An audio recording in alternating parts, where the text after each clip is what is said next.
Welcome to the Woman Angler and Adventurer podcast, inspiring real women with a passion for fishing and the outdoors to go get their adventure on. Now, here's your host, Angie Scott and Barb Carey. Warning, this 5-Minute Friday episode is also a video episode. If you want to experience the ultimate effect, watch on Waypoint TV or on our YouTube, Instagram, Facebook, or on thewomanangler.com.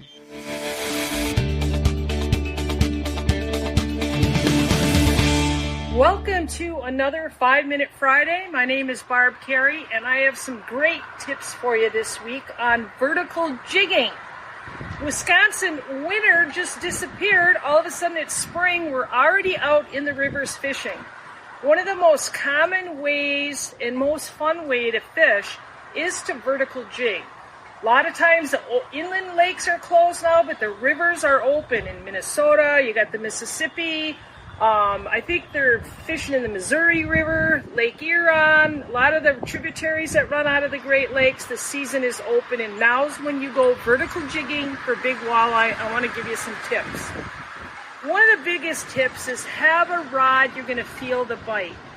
What I want to do is they call it vertical jigging for a reason. Your line is up and down here, and I'm taking this jig and I'm just gently having it hit bottom to make sure that I'm near the bottom. I want to feel that tap of the bottom once in a while as my boat is drifting downriver in current.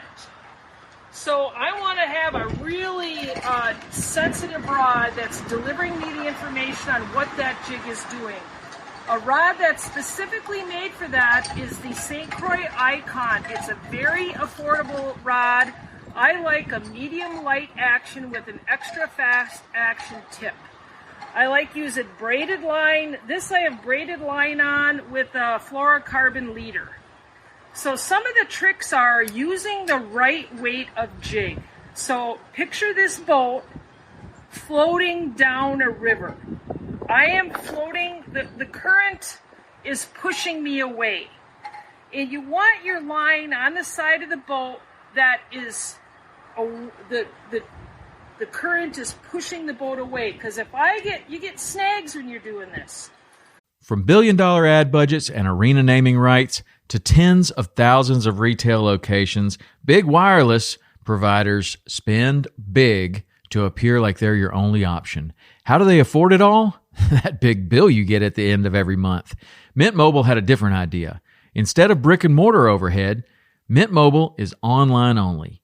What does that mean for you? A whole lot of savings, because wireless plans from Mint Mobile start at just $15 a month. That's unlimited talk, text, and data for just $15 a month. You'll save enough that you can get a brand new rod and reel for the upcoming season. For anyone who just hates their phone bill, Mint Mobile offers premium wireless for just $15 a month. All plans come with unlimited talk, text, and high-speed data delivered on the nation's largest 5G network. You can use your own phone with any Mint Mobile plan, and you can even keep your same phone number along with all of your existing contacts. By going online only and eliminating traditional costs of retail, Mint Mobile passes significant savings on to you. Switch to Mint Mobile and get premium wireless service starting at just $15 a month. To get your new wireless plan for just $15 a month and get the plan shipped to your door for free, go to mintmobile.com/waypoint. That's mintmobile.com/waypoint. Cut your wireless bill to $15 a month at mintmobile.com/waypoint. So if I got a snag and my boat was going this way downstream, that would put all sorts of torque on my line. My line would be caught under the boat. It's much harder to clear a snag, and you can get into trouble really quick. So I want that line going away from me. If I got hung up, I can one of the tricks is to, you don't want to bend the rod, you don't want to high stick it. I give it a quick snap right away. If I can't get it back and I need to break that line, one of the tricks is to hold this spool still. Don't use your hand right here and hold it. That line will get tighter and tighter, and then it'll break. So what I usually do is I keep a couple rods up here with, you're going to lose jigs when you're vertical jigging. So I have a second rod ready to go. So I want this line vertical. If I'm pulling this jig down the river and it's way there and that's not vertical, that's when it gets hung up. That's when you're not going to feel the bite. We were just out yesterday. That line had to be vertical or you weren't going to get any fish. So when I set my line down here, I'm going to kind of have it start under the boat. So I'm not going to start behind myself already. I'm going to start the way the current's going, and then the boat is pushing, or the current is pushing the boat. Next thing you know, I'm vertical, and I can try to hold this.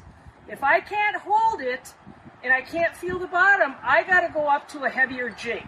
So right here we have some jig sizes. This one is a 3/8 ounce.